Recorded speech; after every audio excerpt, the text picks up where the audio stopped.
Boa noite. Boa noite. A Justiça Militar de São Paulo mandou soltar os 8 PMs acusados de espancar jovens na periferia da capital paulista. Uma das vítimas, ouvida por nossa reportagem, diz ter medo de represálias. Há exatos 30 dias, Wesley viveu o pior momento da vida dele. Agora, com a liberação dos PMs que o agrediram brutalmente, o pizzaiolo de 27 anos revive o pesadelo. Fico com medo de sair na rua, né? Os policiais estão soltos e eu não sei como vai ser de agora adiante, entendeu? Que a justiça será feita, eu não sei. O jovem foi espancado por policiais militares quando ia para a casa da namorada, depois do trabalho. A sessão de agressão durou cerca de 20 minutos. Ele foi jogado no chão e arrastado. Os PMs chutaram o jovem e deram golpes de cacetete. A todo momento, Wesley pedia para que os policiais parassem. Depois que descobriram que as agressões haviam sido gravadas e divulgadas numa rede social, os PMs voltaram para socorrer o pizzaiolo, mas exigiram que ele mentisse no hospital e na delegacia sobre a origem dos ferimentos. A investigação avançou. Outras 6 vítimas dos mesmos PMs foram identificadas. Temendo pela integridade física das vítimas, a Justiça Militar decretou a prisão dos 8 policiais suspeitos. Pouco menos de um mês depois, todos ganharam a liberdade. Pensava que ia ficar preso, entendeu? Agora, além de eles não ficar presos, quem vai ficar preso é eu. Na decisão em que revogou a prisão preventiva, o juiz disse que os policiais não são perigosos, mas mesmo assim determinou que eles fiquem longe das vítimas. Os 8 PMs vão ficar afastados do trabalho nas ruas enquanto respondem a um procedimento administrativo na Polícia Militar. Pode demorar vários anos e durante esses vários anos, esses mal policiais continuarão sendo remunerados pelo Estado, inclusive com todas as regalias e com todos os benefícios que ele tinha se na rua estivesse trabalhando. Para a defesa dos policiais, não havia requisitos que justificassem a manutenção da prisão preventiva. Veja agora outros destaques do dia. Suspeito de matar Marielle é denunciado por tráfico de armas. São Paulo reabre parques e academias e maioria respeita novas regras. Estudo mostra que obesos podem ter carga maior do coronavírus. Ventania causa estragos no Maranhão. Senado deve mandar comissão a Angola para ajudar brasileiros vítimas de agressão.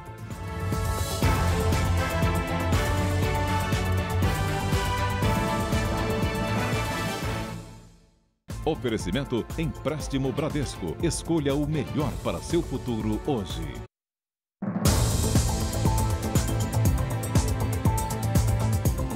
A Corregedoria da Polícia Militar apura mais 2 casos de agressões cometidas por policiais em São Paulo. Uma aconteceu na capital e a outra no litoral. Os agentes já foram afastados. O vídeo mostra a abordagem dos policiais militares na periferia de Praia Grande. Uma pessoa grava tudo com o celular. O PM se afasta, mas volta e agride um dos moradores da casa. O rapaz, de 20 anos, conta que foi confundido pelos policiais que perseguiam um suspeito no bairro. O irmão mais velho teria sido agredido ao tentar defendê-lo. A mãe deles registrou o boletim de ocorrência por abuso de autoridade e disse que já prestou depoimento à Corregedoria da PM. A polícia tem que respeitar o cidadão. Nem todo mundo é vagabundo, entendeu? Existe trabalhador ainda aqui na terra, né? A Polícia Militar informou que instaurou inquérito para apurar a ação e que os policiais envolvidos foram afastados. Em outro caso de violência durante a abordagem policial na capital paulista, PMs também foram afastados. Eles foram flagrados agredindo uma mulher de 51 anos. A ação aconteceu em maio, mas só agora as imagens foram divulgadas. Os vídeos mostram policiais abordando pessoas que estavam em um bar durante a quarentena. A dona do estabelecimento foi pisoteada e arrastada por um dos policiais. O principal suspeito de assassinar a vereadora Marielle Franco, no Rio de Janeiro, foi indiciado por outro crime, o tráfico internacional de armas. Rony Lessa é suspeito de comprar peças no exterior para montar pistolas e fuzis aqui no Brasil. As encomendas não levantavam suspeitas. E durante 5 anos, saíam dos Estados Unidos com destino à casa do policial reformado Rony Lessa, na Barra da Tijuca. Eram pacotes com peças de armas de fogo que passavam facilmente pelas fiscalizações. Salvo se forem peças bem características de arma de fogo, como cano, gatilho, dificilmente alguém que não tenha conhecimento muito grande da matéria vai conseguir determinar que um objeto pequeno faça parte da engrenagem de uma arma de fogo. Rony Lessa é o principal suspeito de ter assassinado a vereadora Marielle Franco e o motorista Anderson Gomes e está em um presídio federal. Agora, Lessa foi indiciado por tráfico internacional de armas. A filha dele, Mohana Lessa, também.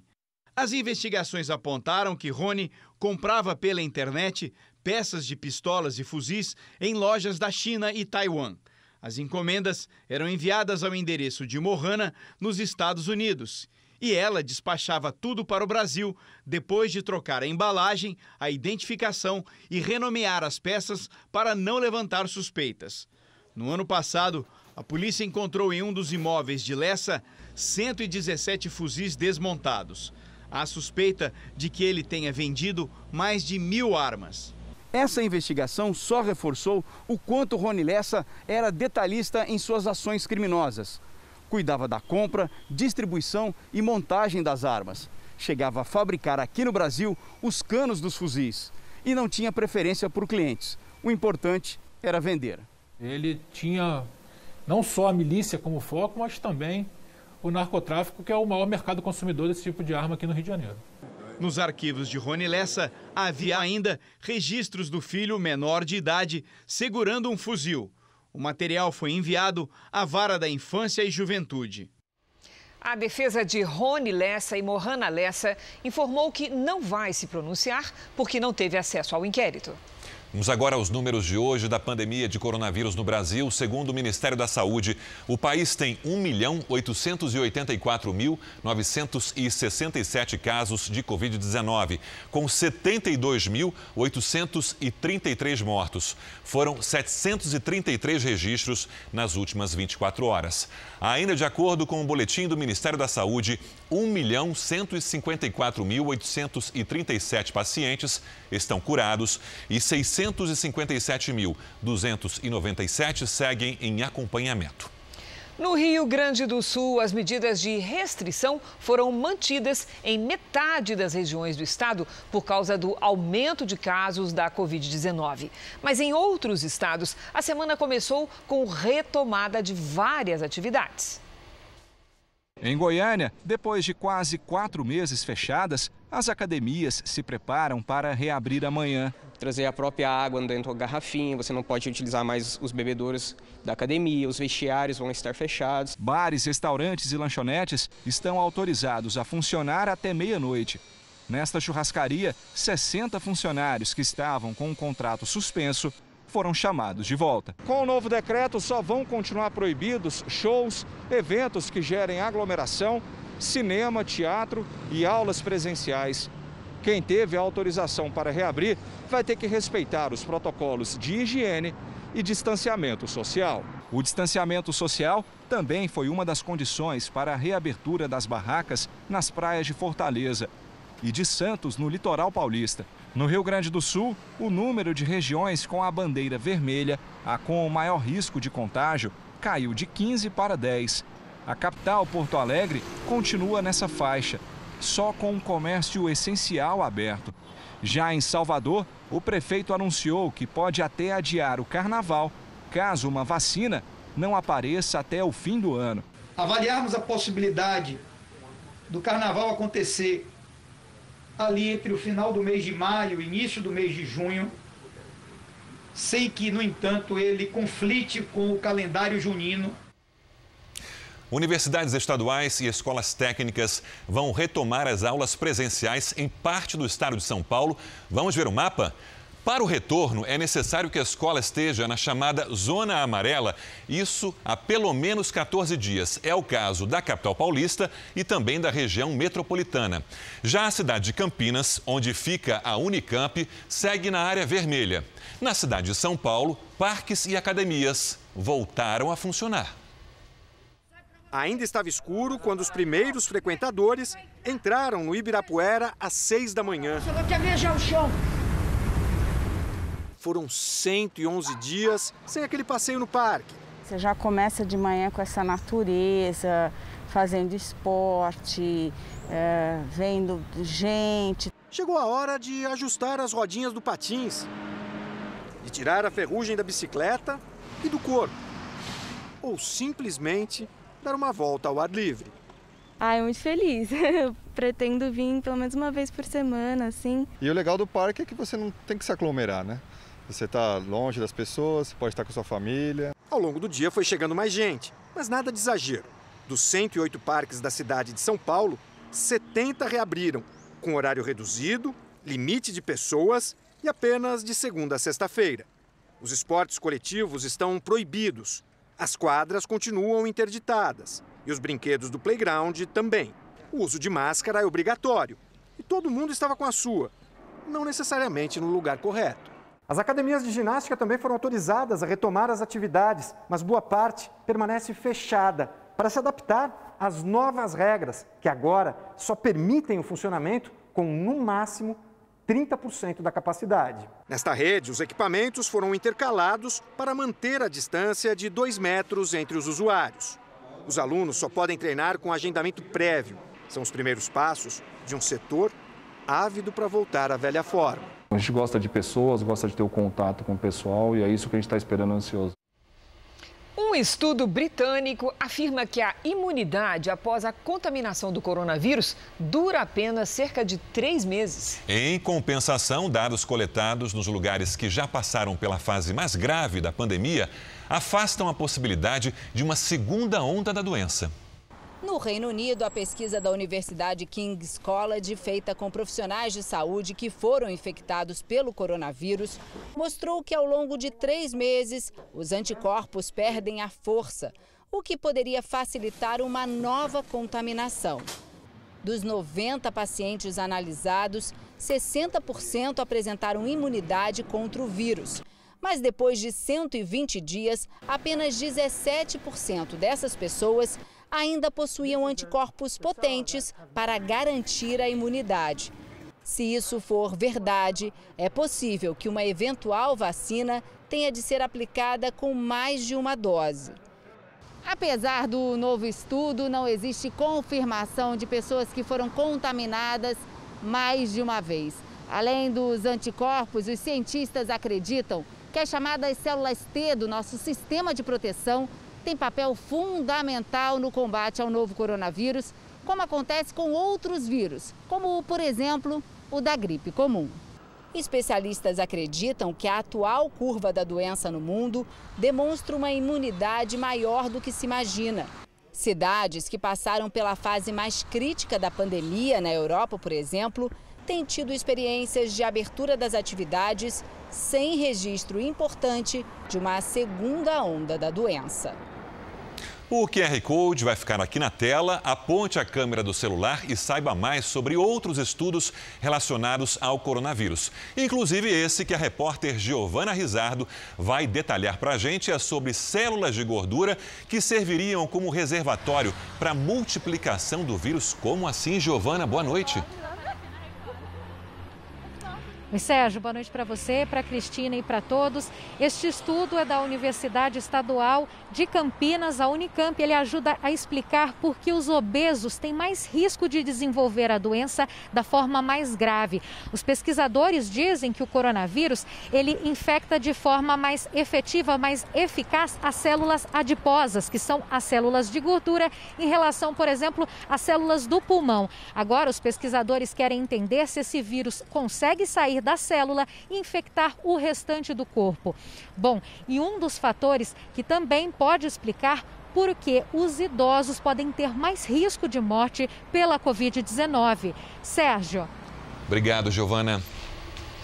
Começam hoje as inscrições para os 9.000 voluntários que vão testar a vacina contra o coronavírus do laboratório Sinovac, produzida em parceria com o Instituto Butantan de São Paulo.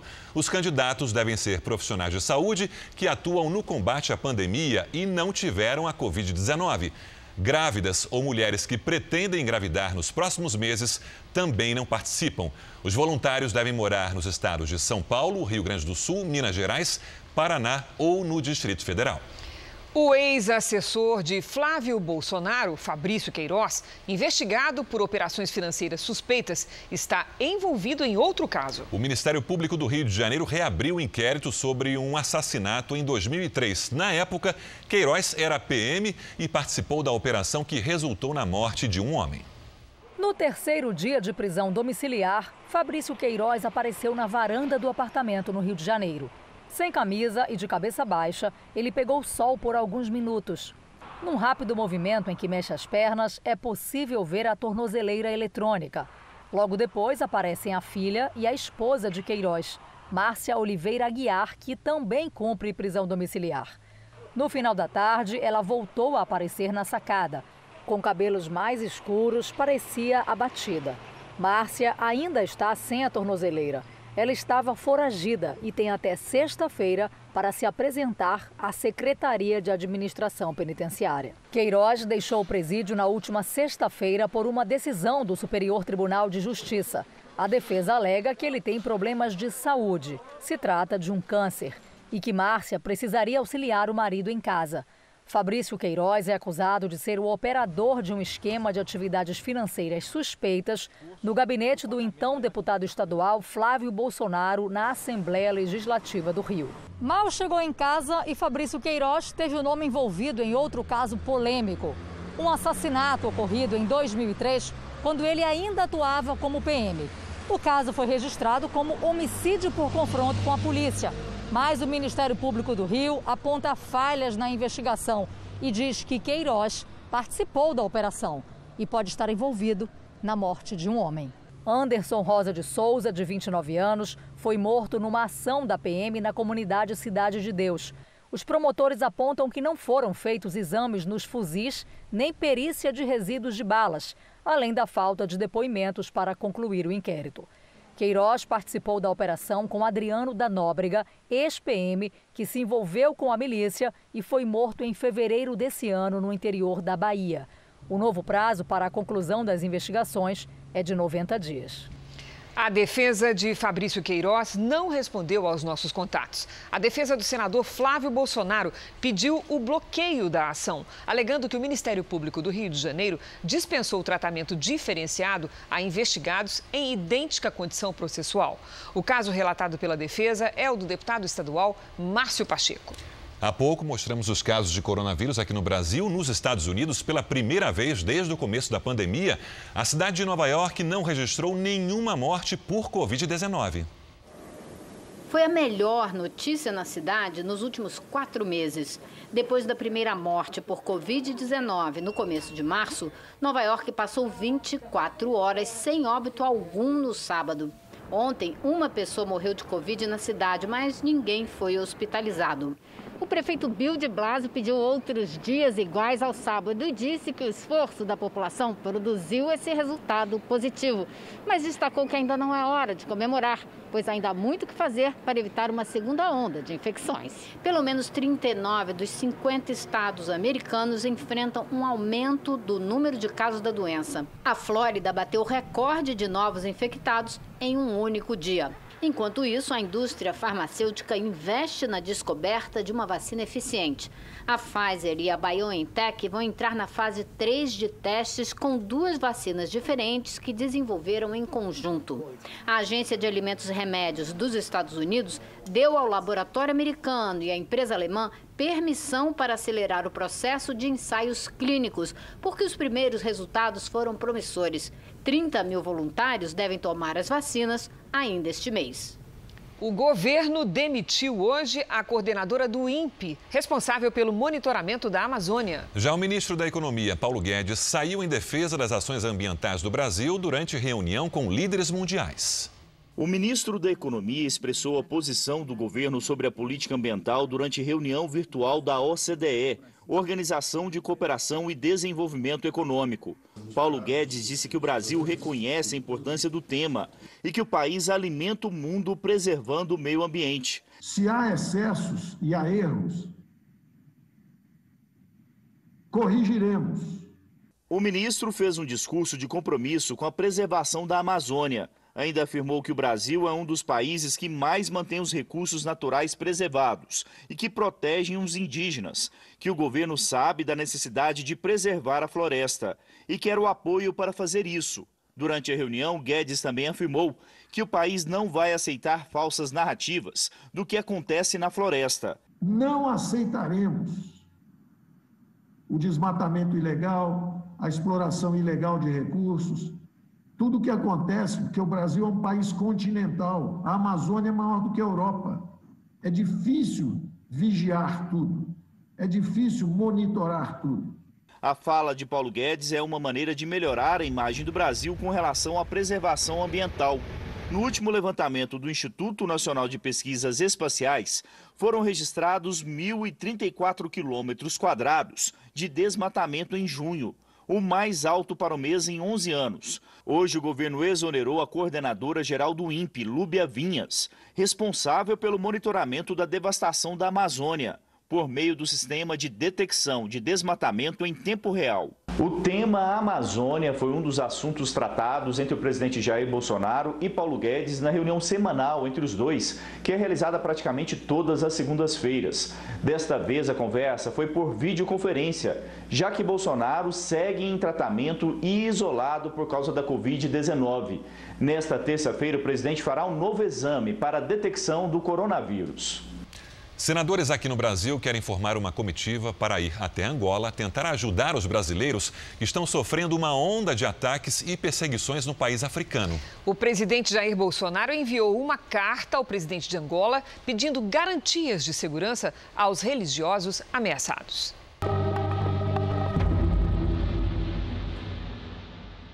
Diante da escalada de tensão, hoje o embaixador brasileiro em Angola, Paulino Franco de Carvalho, manifestou preocupação diretamente ao chanceler do país e entregou a carta que o presidente Jair Bolsonaro enviou ao presidente angolano pedindo providências.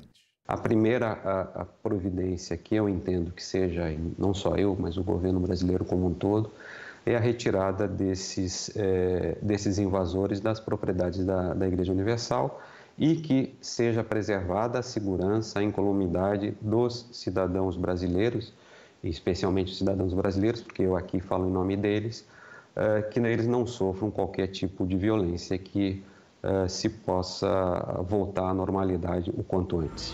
A crise se arrasta há mais de 3 semanas, desde que templos e propriedades da Igreja Universal no país africano passaram a ser invadidos por dissidentes angolanos.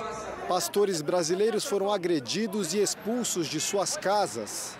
A situação ficou mais grave com a omissão das autoridades do país e até operações policiais em igrejas e residências de integrantes da instituição brasileira. Especialistas em direito internacional classificam a crise como gravíssima. A partir do momento em que a situação vai escalonando, ela deixa de ser um problema local de uma situação do templo específica e passa a ser um assunto público, o que é muito mais grave. Aí sim a gente passa a ter um Estado que está apoiando uma série de atitudes que, no meu ver, são atitudes beligerantes.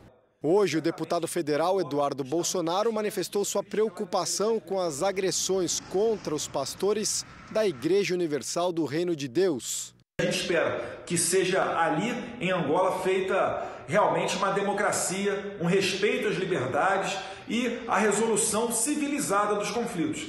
Mas não essas cenas lamentáveis que temos vistos nessas últimas semanas, até porque se um angolano vem ao Brasil e tem qualquer tipo de problema, ele vai ser certamente confrontado na justiça e não através de socos, pontapés ou fechando a igreja dele ou até mesmo prendendo jornalistas que estejam fazendo a cobertura jornalística desses acontecimentos. Mais cedo, ele também publicou em uma rede social a íntegra da carta enviada pelo presidente Jair Bolsonaro ao presidente angolano, João Manuel Lourenço, pedindo proteção aos brasileiros. Bolsonaro falou sobre a preocupação com as invasões, relatos de agressão e expulsões de residências. Pediu ainda a restituição de propriedades e moradias e disse estar seguro que o presidente angolano irá acolher as palavras dele. Nesta segunda-feira, numa transmissão ao vivo nas plataformas digitais da Record TV, o bispo líder da Igreja Universal em Angola, Honorilton Gonçalves, disse que estranha o comportamento da polícia. Nós não recebemos, por exemplo, nenhum comunicado do ministro do Interior, que é o responsável pela polícia aqui em Angola, dizendo: nós vamos proteger os brasileiros. Esses atos violentos nos preocupam e nós vamos garantir a proteção dos templos, que continuam acontecendo. Ontem nós tivemos invasão, mesmo com um comunicado oficial da Polícia Nacional dizendo: não vamos tolerar. Eles invadiram uma das nossas igrejas, eles expulsaram alguns dos nossos membros, nos trazendo ainda mais perplexidade e mais estranheza com relação a tudo que está acontecendo. Hoje, o presidente da Comissão de Relações Exteriores do Senado protocolou um requerimento para formar uma comissão parlamentar para ir até Angola e verificar a perseguição religiosa sofrida por pastores e bispos da Igreja Universal no país. O senador também pediu uma aeronave da FAB para realizar a missão diplomática. Uma das prerrogativas, das tarefas, das missões que a nossa Comissão de Relações Exteriores tem é justamente interceder em determinado país diante de algum constrangimento físico, moral, que algum brasileiro possa estar sendo submetido. E isso está mais do que evidente que está acontecendo. A troco do que estão fazendo isso com os nossos companheiros, compatriotas brasileiros? Isso não está certo. A gente tem que repudiar veementemente essa questão. No requerimento, o senador quer uma comissão de 4 titulares para, no prazo de 30 dias, criar a comitiva. A justificativa é que, além das invasões violentas dentro das igrejas, profissionais e missionários são detidos sem nenhuma razão. E até o momento, a justiça angolana não apresentou nenhuma medida para resolver essa situação. Outros senadores também reforçam a urgência para que a comitiva parlamentar visite Angola. Nós teremos mesmo uma comissão de senadores e deputados para seguirem para Angola, para acompanharem o trabalho da Embaixada Brasileira junto ao governo angolano, exigindo a reciprocidade de tratamento que nós damos aos irmãos angolanos e a gente que chega no Brasil de todas as nações. Precisamos pressionar o governo de Angola para que ele faça e dê essa proteção aos brasileiros. É inadmissível que integrantes da nossa pátria estejam sofrendo o que estão sofrendo no país amigo, que é o país de Angola. Se mesmo com as ações diplomáticas o governo angolano não reagir para proteger os religiosos brasileiros e restituir as propriedades da instituição, o especialista acredita que o Brasil deveria acionar a comunidade dos países de língua portuguesa. Ela pode, inclusive, aplicar sanções, mas o mais importante, ela pode enviar observadores para efetivamente apurarem de modo neutro o que está acontecendo. Além disso, ela pode adotar outras formas de sanção, chegando até a possibilidade de expulsão do país da comunidade. Vamos agora com a opinião do jornalista Augusto Nunes. Boa noite, Augusto. Boa noite, Cristina, Sérgio. Boa noite a você que nos acompanha. A violência crescente contra a Igreja Universal do Reino de Deus de Angola assumiu dimensões intoleravelmente brutais. Desde 22 de junho, data ensanguentada por agressões físicas a pastores e funcionários brasileiros e de outras nações, conjugadas com ataques a templos e residências, vem ganhando intensidade a ofensiva liderada por esses integrantes da igreja, afastados por comportamento imoral ou criminoso. Com o apoio ostensivo dos órgãos de segurança, os atacantes não ocultam a xenofobia que alimenta incontáveis agressões ao direito de propriedade e aos direitos humanos. Alarmados com o cerco a brasileiros indefesos, integrantes da Comissão de Relações Exteriores do Senado aguardam apenas a liberação de uma aeronave da FAB para cumprirem naquele país africano a missão inadiável: conter o surto beligerante que vai além de impedir o convívio dos pastores com mais de 500 mil fiéis. Os arquitetos da explosão de horror em Angola pretendem testar a coragem e a altivez dos condutores da política externa brasileira. O que está em jogo é a honra nacional. Veja daqui a pouco, filha de vereador é agredida pelo pai e pede medida protetiva. E veja também, a Petrobras suspende lote de gasolina de aviação e pilotos se recusam a voar.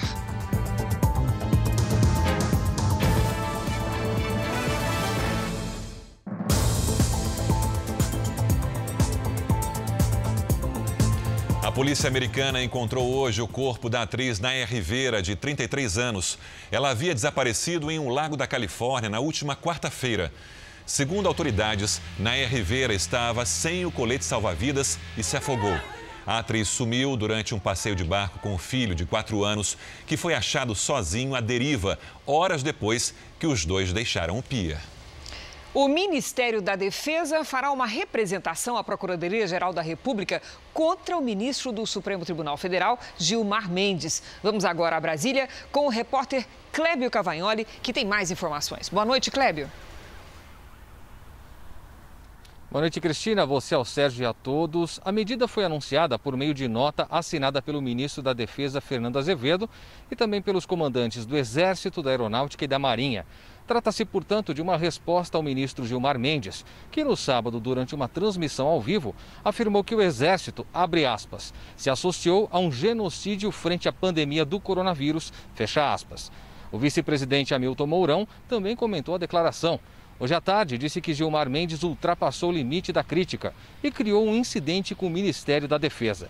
Gilmar Mendes não comentou a nota do Ministério da Defesa, nem a declaração do vice-presidente. De Brasília, Clébio Cavagnoli. Obrigada, Clébio. Veja a seguir, o chefe de uma quadrilha especializada em saidinha de banco é preso no Rio. E também vendaval assusta e provoca estragos no Maranhão.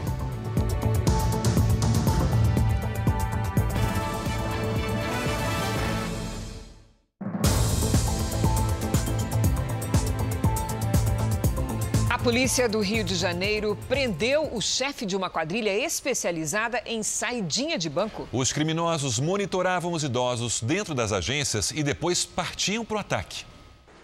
Marcelo Costa foi preso pouco antes de fazer mais uma vítima. Segundo a polícia, ele é suspeito de chefiar uma quadrilha especializada em saidinha de banco. Ao ser preso, Marcelo quebrou o celular. Segundo a polícia, ele tentou se livrar dos dados do aparelho que foi levado para a perícia. As investigações apontam que o suspeito teria participado de 15 crimes desse tipo, quando o criminoso aborda a pessoa perto de uma agência bancária após ela ter feito um saque. E em um deles foi o responsável pela morte de um policial civil. O crime aconteceu em 2005 e Marcelo chegou a ficar preso. Foi solto há 2 anos e voltou a praticar os assaltos. Neste vídeo, a vítima caminha até o caixa. Ele chega a abaixar para tentar ver a quantia que está sendo retirada. Depois se aproxima e volta a sentar. Do lado de fora, a mulher é seguida por outro integrante da quadrilha, até ser rendida na portaria do prédio. O criminoso é Jairo Gomes Reis, procurado pela polícia. De janeiro a maio desse ano, mais de 300 crimes após saques em bancos foram registrados no estado do Rio. Procura um gerente da forma mais discreta possível sempre, para que ele possa levar uma sala reservada, sem que levante essa situação para os demais integrantes que estejam na agência naquele momento. O Aeroclube de São Paulo interrompeu as operações com aeronaves pela primeira vez em 89 anos. O motivo é que a Petrobras suspendeu um lote de combustível de avião por suspeita de irregularidade. Relatos de vazamentos de combustível em aeronaves se tornaram constantes nos últimos dias. Tá pingando, tá pingando. Nossa, pelo amor de Deus. Cara, isso aqui é incêndio na certa. Neste vídeo, a asa do avião aparece toda manchada. Aqui, ó, parece uma borracha que está derretida. Neste outro, mecânicos mostram peças com resíduos que seriam provocados pelo Avigás. Então isso aqui vai ficar contaminando todo o tanque. Mais uma denúncia veio de Goiânia. Um piloto grava o momento em que o combustível escorre do avião. Olha lá. A polícia de Goiás fez neste fim de semana uma operação no aeroclube para investigar a qualidade do combustível fornecido no estado. O objetivo agora é fazer a análise desse combustível, examinar esse combustível para a gente poder dar um direcionamento nessa investigação e identificar exatamente o que aconteceu. O Aeroclube de São Paulo decidiu paralisar, depois de 89 anos, as operações até que haja uma posição da Agência Nacional do Petróleo e da Agência Nacional de Aviação Civil. O comandante Hamilton tem mais de 30 anos de experiência. Durante esse período, ele nunca passou por uma situação como essa. Por não saber exatamente o tipo de combustível que ele carrega no helicóptero e por não ter um outro para substituir, tomou uma decisão. Enquanto tudo isso não se resolver, a aeronave não decola. Segurança é combustível, quer dizer, uma coisa assim vital, e nós não temos como voar. Nós, como aviadores, nós seguimos parâmetros de segurança em tudo, porque a aviação é muito tênue. A Associação de Pilotos e Proprietários de Aeronaves fez uma queixa à Agência Nacional de Aviação Civil, exigindo providências urgentes. A primeira providência que a OPA tomou foi de, junto com as autoridades, garantir a segurança. A segunda providência que a gente está tomando agora é de natureza mais jurídico-institucional, ou seja, é indispensável que as autoridades se manifestem de maneira clara, tempestiva e imediata. Desde 2018, a gasolina de aviação, até então produzida no Brasil pela Petrobras, passou a ser importada do Golfo do México de empresas norte-americanas. A Petrobras informou que identificou anormalidades num lote do combustível e que vai providenciar a substituição por outro. A empresa estuda a hipótese da composição química ter impactado nas vedações e nos revestimentos de tanques de combustíveis. Enquanto isso, a maioria das 13 mil aeronaves de pequeno porte permanecem assim, paradas. Só vai sair quando tivermos 100% de segurança que essa gasolina é uma boa gasolina. A filha do presidente da Câmara de Vereadores de Campo Formoso, na Bahia, entrou com um pedido de medida protetiva contra o pai. Ela denuncia que foi agredida depois de uma discussão. As marcas ficaram no rosto, no pescoço, nos braços. A estudante de 18 anos publicou nas redes sociais fotos e vídeos com o corpo todo machucado. Agressões que teriam sido causadas pelo pai. Rafaela Carvalho é filha de José Alberto Carvalho Pereira, atual presidente da Câmara de Vereadores de Campo Formoso, município a 400 quilômetros de Salvador. Segundo a jovem, as agressões aconteceram logo depois de um comentário do pai. Ele teria dito que Rafaela não seria capaz de concluir o curso de medicina. A estudante começou a chorar e foi levada para um quarto onde teria sido espancada. Ele fez isso a vida inteira com a minha mãe e eu decidi não me calar e não deixar ele fazer comigo o que ele fez a vida inteira com outras pessoas. Segundo o Ministério da Família e dos Direitos Humanos, o número de denúncias de violência contra a mulher cresceu em 37% no país durante a quarentena. O agressor, muitas vezes, é um parente próximo. Nesta segunda-feira, Rafaela prestou queixa na delegacia, fez exames de corpo de delito e entrou com um pedido de medida protetiva contra o pai. José Alberto Carvalho disse por telefone que a filha terá que provar as acusações. Ele será chamado para prestar depoimento à polícia. O número de brasileiros na Bolsa de Valores dobrou em 2020. Isso porque, com a queda dos juros, as aplicações de renda fixa tendem a render menos. A Patrícia Lages traz dicas para quem quer investir em ações. Boa noite, Patrícia. Como é que a gente começa? Boa noite, Cris, e boa noite para você de casa. Olha, a primeira coisa que é preciso lembrar é que bolsa é renda variável, portanto, há riscos. O mercado de ações funciona mais ou menos assim. A gente tem de um lado as empresas, que são os vendedores, e de outro as pessoas físicas, que são os compradores. O ganho do comprador acontece quando a ação valoriza e a perda quando o preço cai. Esse sobe e desce depende de uma série de fatores, como a economia do país e a situação da própria empresa. Então já se sabe, quando se fala em ação na Bolsa de Valores, não é 100% de retorno garantido, claro. Exatamente. Se a promessa é de 100% de retorno garantido, desconfie e muito. Os analistas de mercado mostram quais são as tendências. Existem até duas expressões para isso. O bear market, que é o indicador de baixa no mercado, e o bull market, que indica a tendência de alta. Lembrando que tendência não é garantia, por isso é importante que você conheça o seu perfil como investidor. Existem basicamente 3 perfis. O conservador, que é aquele que não gosta de correr riscos, então é melhor ir para a renda fixa. O moderado, que investe mais em renda fixa e menos em variável. E o arrojado, que investe mais na variável e menos na fixa. A última dica é a seguinte: mesmo para um perfil mais arrojado, é preciso ter um fundo de reserva em renda fixa. Assim você fica com dinheiro garantido, porque, de novo, mercado de ações é de risco. Cristina. Obrigada, Patrícia. Até a próxima. Até. O Congresso pode analisar ainda esta semana o veto do governo à desoneração da folha de pagamento das empresas. O levantamento de uma consultoria política indica que deputados já formaram maioria para derrubar o veto. Ao sancionar a medida que prorroga as condições trabalhistas da pandemia, o presidente Bolsonaro vetou o trecho que estende até o fim de 2021 a desoneração da folha de pagamento de empresas dos 17 setores produtivos que mais empregam no país. Agora, a derrubada será avaliada em sessão conjunta do Congresso Nacional. E o governo pode ter dificuldade para manter o veto. Levantamento da consultoria Arco Advice mostra que, na Câmara, 377 deputados dos 257 necessários já se declararam a favor da continuidade da desoneração por mais um ano. No Senado, são necessários 41 votos. 39 senadores estão inclinados a votar pela derrubada.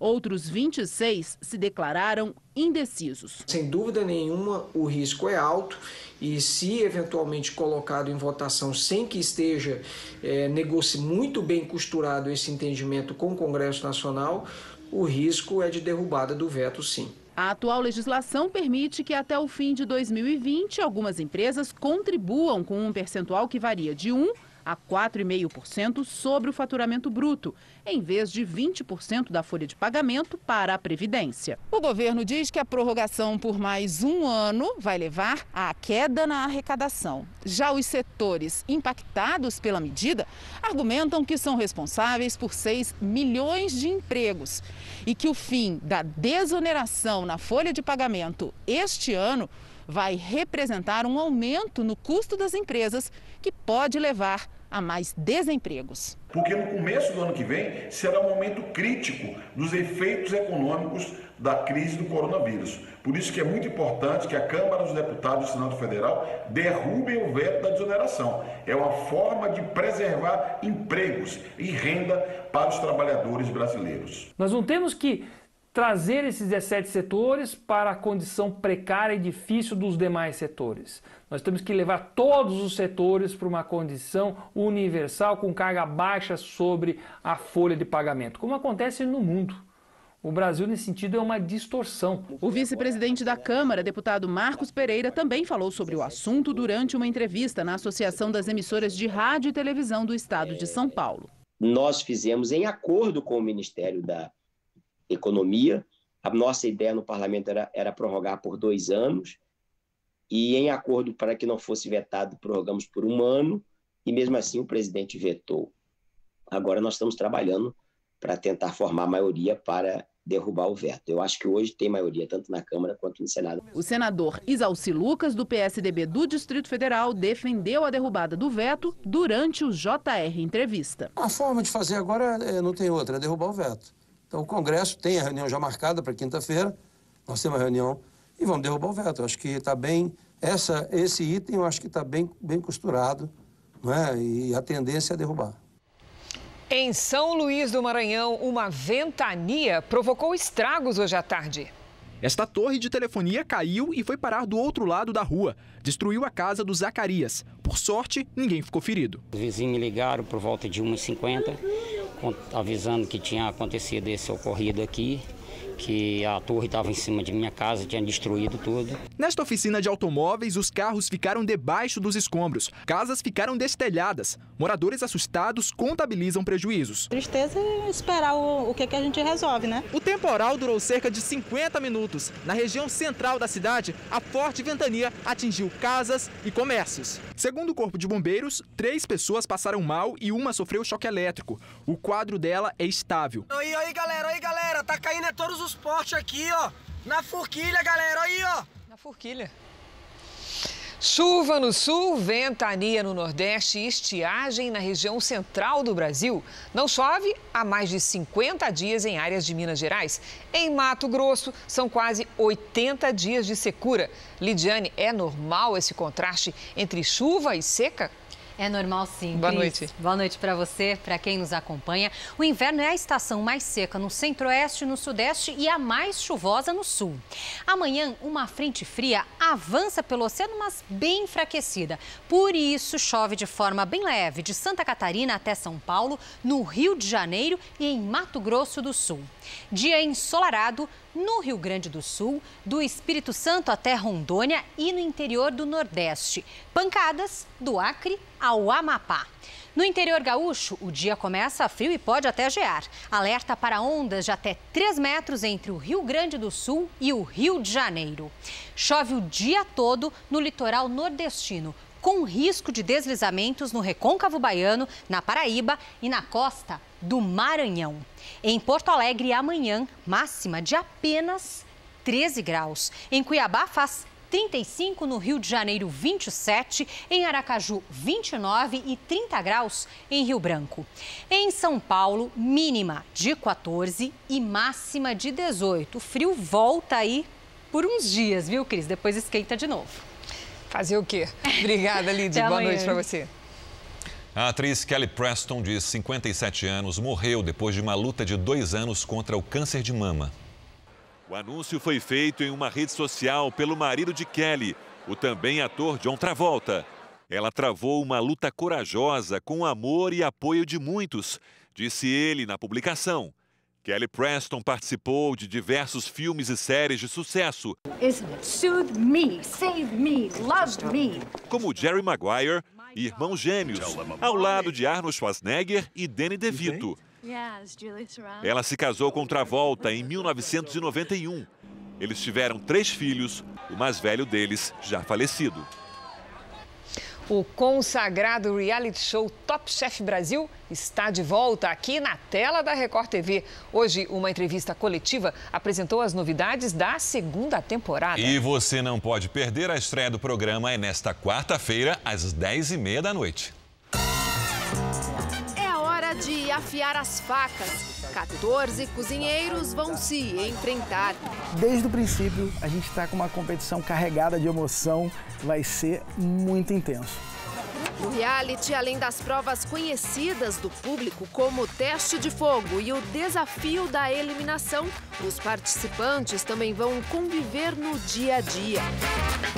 A competição continua sob o comando do premiado chefe Felipe Bronze e, ao lado dele, os jurados Emanuel Bassolei e Aline Aleixo. Eu tenho certeza que nessa temporada, o jeito que a gente está juntos melhorou bastante. Primeiro, porque eles se sentiram bem mais à vontade para discordarem das minhas opiniões. Eu também me senti mais à vontade para discordar da opinião deles. Então também tem uma pimentinha entre a gente ali que vai garantir um molho extra para esse Top Chef. Os jurados estão prontos. Eles prometem que nessa segunda temporada a disputa está ainda mais acirrada. E já avisam, para se tornar um Top Chef é preciso ser muito além do que um bom cozinheiro. Conduta é essencial para um chefe. E se você não tem uma conduta boa no Top Chef, você não é um Top Chef.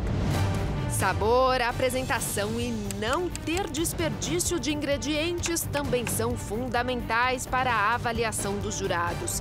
Emanuel diz que a exigência será maior do que nunca. O show dele é apresentar um prato. O dia que ele não está bem com ele mesmo emocionalmente, não vai ser aquele show que ele queria apresentar. Seguindo as regras de distanciamento, a coletiva de imprensa para apresentar a segunda temporada do Top Chef dessa vez foi assim, um encontro virtual entre todos. Uma das perguntas mais feitas é como o programa se adaptou aos protocolos nas gravações. 5 episódios já foram gravados antes da pandemia. Ainda faltam 7. E o telespectador pode ficar tranquilo, porque depois de tanto tempo esperando, a competição continua. O diretor do programa conta que todas as adequações necessárias foram feitas. Os participantes cumpriram quarentena em um hotel e foram testados. Além disso, a maior parte do programa vai ser dentro do estúdio. O contato social está reduzido a 0. No caso da casa, não tem contato social nenhum. E no caso do estúdio, o distanciamento social é grande o suficiente para não ter nenhum perigo de contaminação. Ah, e vai ter uma novidade, a tão desejada faca de ouro. Mas esse spoiler está proibido, só vai saber quem assistir. Então anote aí, quarta-feira, às 10h30 da noite, tem a estreia do Top Chef Brasil. E a cobertura completa dos bastidores do programa você acompanha no r7.com/Top Chef Brasil.